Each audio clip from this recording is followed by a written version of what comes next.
Hello guys, welcome back dito sa ating YouTube channel. Kamusta? So meron na naman tayong i-update sa inyo kung paano po mapalakas yung inyong mga internet data, okay? O yung inyong internet signal. So using this APN setup, okay? O APN settings. So mga boss, patry na lang din po lalo na po sa mga liblib na lugar, okay? Kung ikaw ay nasa probinsya, nasa Luzon, Visayas or Mindanao, saan ka man dyan sa sulok na yan, basta't merong internet, subukan mo itong ating APN setup. Okay, so good for all networks po ito. Patry na lang po. Ako po pala ay naka-unli data TNT. So bago natin simulan, okay, papakita ko muna po sa inyo na naka-register tayo sa unli data.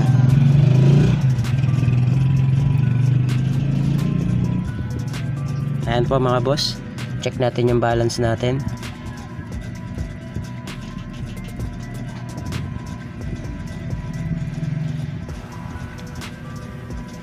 Balance inquiry. Ayan, tingnan po natin. Ayan po, yung unli data ko ay ma-expire sa December 10, 6:12 ng gabi. Okay, so ayan po yung ating unli data. So ito palang cellphone ko ay Redmi 6A. Okay, na ginagawa ko po siya, bukod sa gamit ko po siya, ginawa na rin po namin siyang wifi. Okay, ayan, makikita nyo naka-hotspot po yan, may 4 po nakakonect. Yan, so ibig sabihin pwede po siya kasi pag unli data mga boss, no cap, no block na po siya. So sulit na sulit po yan, tested ko na po siya. Okay, so hindi naman po nadadali yung SIM natin, hindi nakakatay. Ayan, kung makita nyo, this month 67.77 gig. Ang total ko ngayong araw o ngayong oras ay 4.85 gig. So alas 9 pa lang mga boss. Okay, so ngayon itetest natin yung speed test nya muna mga boss, para bago ko mapaita sa inyo or maituro kung ano yung APN na pwede nyong gamitin. Okay, para makatulong po na mapalakas yung inyong mga internet signal. Yan, speed test lang po natin.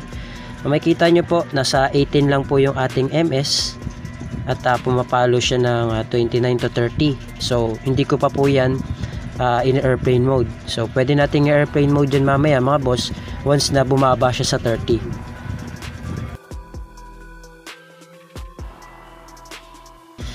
Ayan, makikita nyo mga boss, yung upload nya ay 6.75. Mamaya papakita ko sa inyo kung ano yung APN setup, okay, na pwede nyong gamitin. So good for all networks po siya. Pwede po siyang tumaas, pwede rin po bumaba. Basta lagi nyong i-check yung MS nyo mga boss, na dapat yung MS nyo papalo lang yan ng mga 20 to 25. So mataas na nga yung 25. So sa akin kasi sana mga 15 to 25, no, mga ganon. Basta mataas na pag 25, mataas na masyado yon. Kung kaya nyo ng 20 lang, okay, so I hope na nasa ganun lang sa area nyo. Okay, kasi di naman tayo pare-pareho ng mga signal mga boss. Okay, so sana makatulong siya, mapalakas yung inyong mga internet signal. Okay, so try muna natin sa YouTube.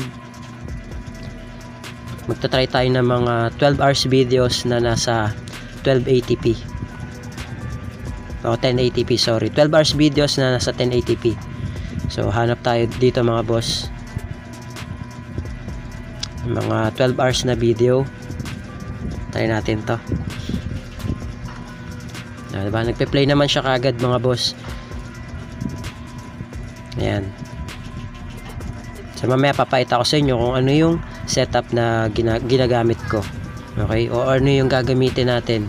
So try natin siya taasan mga boss. So 144 lang yung quality. Advanced, try natin yung 1080p. Ayan, apply natin. Ayan, kung makita nyo mga boss, oh, diba, bumili siya. At ayan, nagpe-play naman siya mga boss. Ayan, so fast forward natin para malaman nyo kung naglo-loading. Pero hindi mga boss, no? Ang bilis lang mga boss, diretso play kagad siya. Okay, so papakita ko sa inyo kung paano yung setup.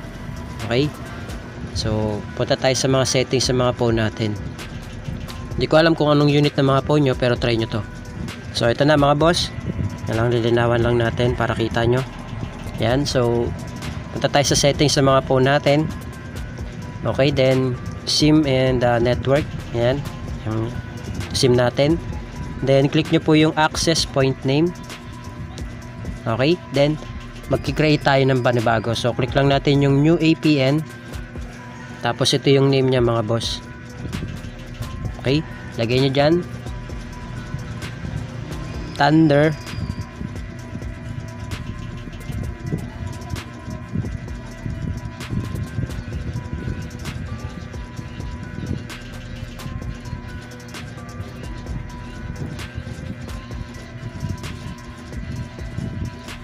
Ayan mga boss. Yan yung pangalan niya. Thunder APN 5G. Okay? So yan po yung lagay nyo. Click natin yung okay.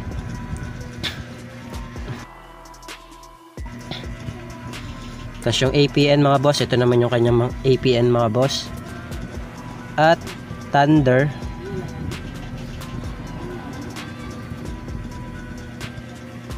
APN dot 5G. Yan mga boss. APN at Thunder APN dot 5G. Okay? So click natin yung okay. Then pagdating dito sa username, ito po yung kanyang username mga boss. Yan, ito yung username niya. At APN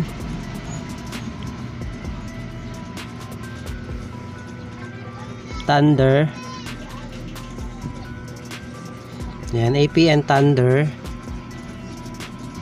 dot 5G.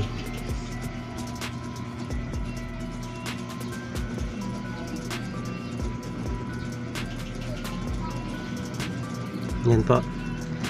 Yan yung username niya, APN Thunder dot 5G. Okay? So click natin yung okay. Tapos yung password niya po, lagay nyo lang po dyan. Thunder.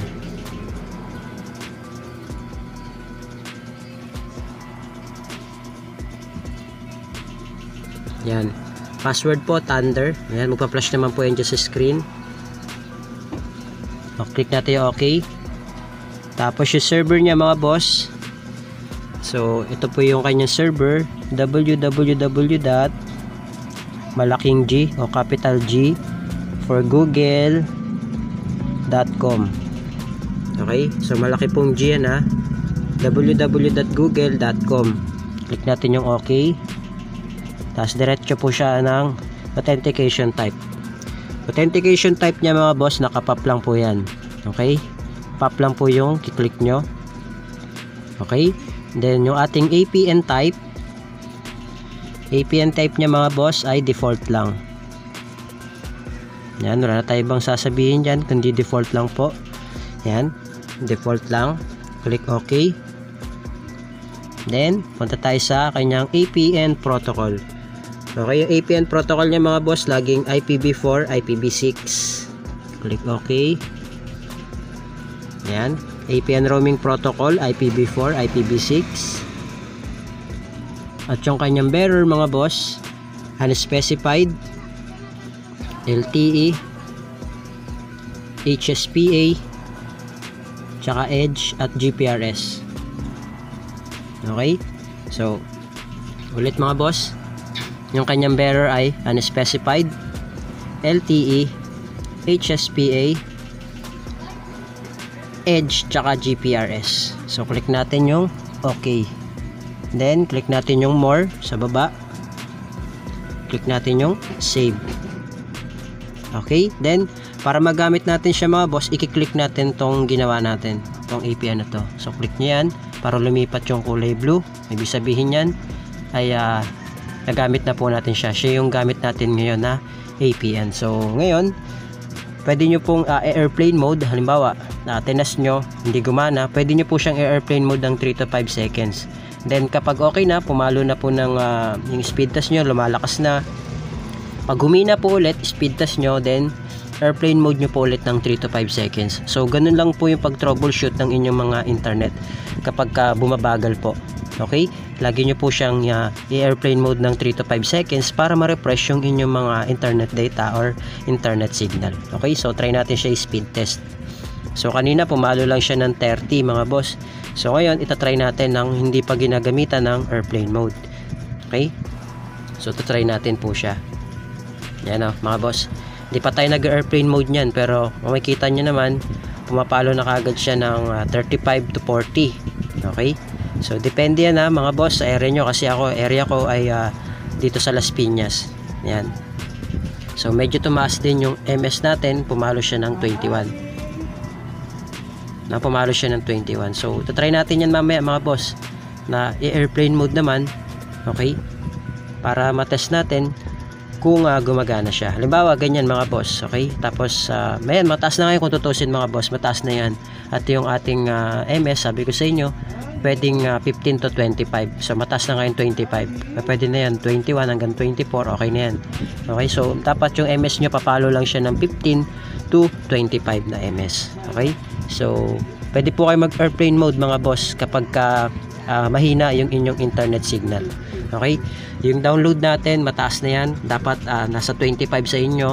Kung mahina, ang standard talaga niyan is 25 yung download, yung upload nyo ay nasa 10. Okay, mataas na yon mga boss. Okay, kung 10 pataas yung upload, mas maganda. Ganoon din sa download, kung mas mataas pa sa 38, mas maganda. At yung MS nyo mas mababa, okay yun mga boss. Talagang napaka-smooth nun, talo pa yung naka-wifi. Okay, so yun lang mga boss. Maraming salamat. Feedback po kayo kung working po sa inyo or hindi. Okay, so yun lang. Thank you, God bless. See you on my next video.